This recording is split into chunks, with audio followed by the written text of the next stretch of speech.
ஆண்டவராய் இயேசு கிறிஸ்துவின் நாமத்தினால் உங்கள் யாவருக்கு என்னுடைய அன்பான வாழ்த்துக்களையும் நன்றிகள் நான் தெரிவித்துக் கொள்கிறேன்.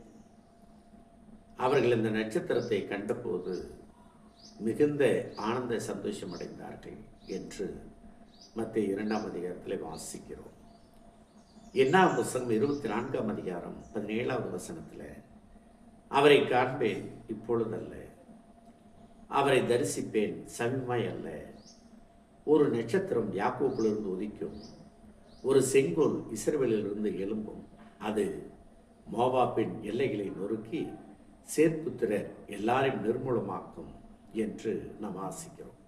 வெளிப்படுத்தின விசேஷத்தில் கூட நாம் வாசிக்கும்போது சபைகளில் இவைகளை சாட்சியாக உங்களுக்கு அறிவிக்கும்படிக்கு நானே, இயேசுவாகிய நானே என் தூதனை அனுப்பினேன்.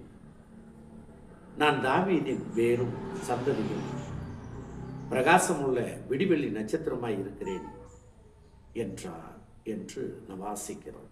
எனவே இவ்வுலகத்திற்கு ஆண்டவராய் இயேசு கிறிஸ்து விடிவெள்ளி நட்சத்திரமாயும் வெளிச்சமாயும் பிறந்திருக்கிறார். தேவனுக்கு நாம் நன்றி சொல்லுவோம்.